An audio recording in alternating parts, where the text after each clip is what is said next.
Good morning, students. Welcome back to NBGEI English class. Today in class 10th, I am going to tell you the summary of chapter Footprint Without Feet by H.G. Wells. Students, you have already gone through the explanation of the chapter in brief. For your better understanding, I am sharing the summary of the chapter. So first of all, let's see the protagonist of the story, Griffin, who is a brilliant scientist, and he has made himself invisible through some rare drugs, and he has performed some criminal activities. Mrs. Hall, she is the landlady of the house where Griffin lives on rent, and she finds some mystery commenced by Griffin. Mr. Jeffers is a policeman and he fails to arrest invisible scientist. Okay. So in the beginning, the boys find footprints on a street. So in the street of London, the two boys were surprised to see fresh muddy footprints of bare feet on the steps of a house. As they were still gazing, fresh footmark appeared. This fascinated the boys as they could not find the person making them, and they followed the footmarks. So they continuously saw that there were footprints and it were of bare feet, but there was no person around. However, the footprint soon disappeared, but later on those footprints disappeared. Now let's see what is the mystery of the footprints. The footprints had been made by Griffin, an eccentric scientist who had discovered how to make his body invisible or transparent. So here the mystery opens that footprints were of a scientist whose name was Griffin, and he had made some medicine through which he could be invisible. He had conducted many experiments to prove that the human body could become invisible. Finally, he swallowed some drugs that made his body transparent and solid as a glass sheet. Okay. Now let's see how Griffin was a lawless scientist. As you have studied on the above line that he had performed criminal activities. Griffin was a great scientist but a lawless person. He did not follow any law. His landlord did not like him and tried to evict him from the house. So Griffin set fire to his landlord's house. So finally, when his landlord found that Griffin had performed strange activities, like they found the chair was alive, he had called some spirits over there, so they just wanted to throw him out. So being angry, he just put fire to landlord's house. To escape from this situation, Griffin removed his clothes and became invisible. Later, he became a homeless wanderer in London without any clothes and money. So to cure himself from this situation, he removed all the clothes and bandages from his body and became invisible. So now he was without any home and without clothes and without money in the streets of London, hidden in a big London store.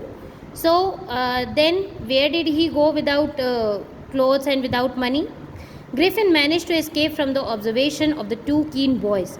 As the weather was bitterly cold in London, Griffin decided to slip into a big London store for warmth.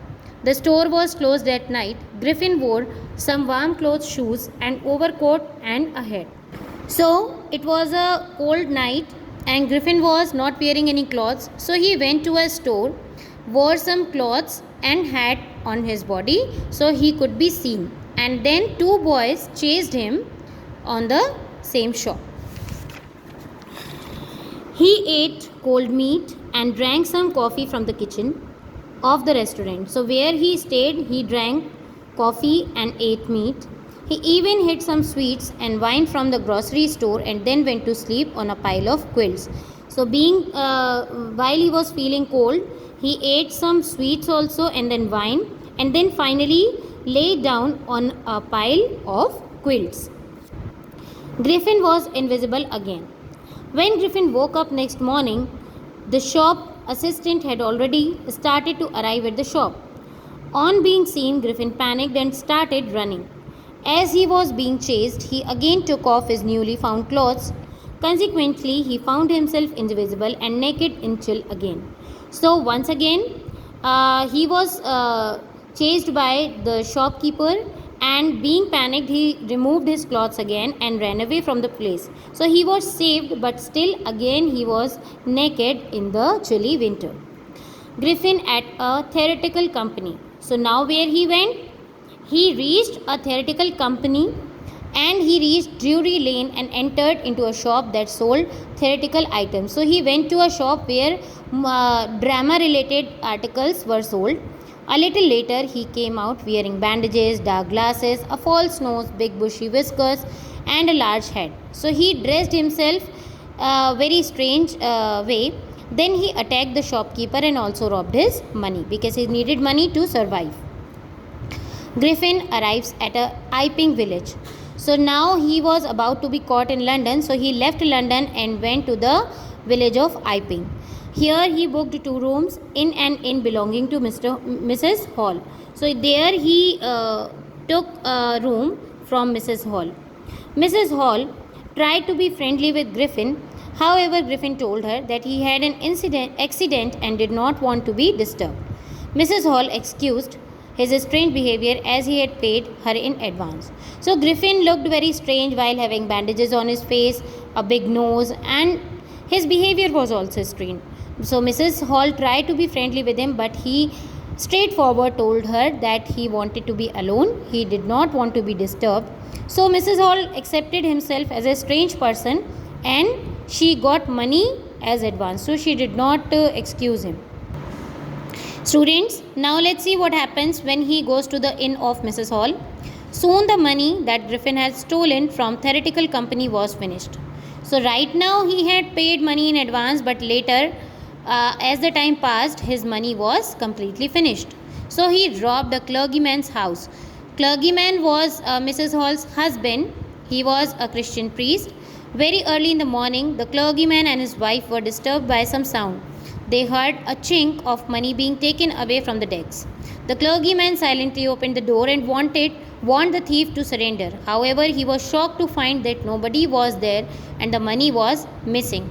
So, Griffin entered the house of clergyman and stole all money from his house. The clergyman tried to find out the thief, but there was no one in the room. Why? Because Griffin became invisible and he commenced rob again. Okay. Now let's see what happens. Furniture shows strange behavior. So when their money was stolen, the landlady along with her husband went to the room of Griffin. On the same day, when Mrs. Hall found Griffin's room open, when his bandages and clothes lying around, she and her husband entered the room. Suddenly, Mrs. Hall heard a sniff and the hat near the bedpost was thrown on her face. So when they reached the room, they found that all the bandages and clothes were lying on the bed, and suddenly a hat flew and hit Mrs. Hall's face. Then the bedroom chair was thrown at her legs and somebody threw the chair on her legs. Both the landlord and his wife were pushed out of the room. Mrs. Hall felt that the furniture was haunted by spirits as she could not see Griffin. So Griffin was not there, so they were thinking that there are some spirits. They are called by Griffin himself. Griffin is suspected. Mrs. Hall blamed Griffin for the strange events while the neighbors blamed witchcraft. Soon, the news of burglary at clergyman's house was spread.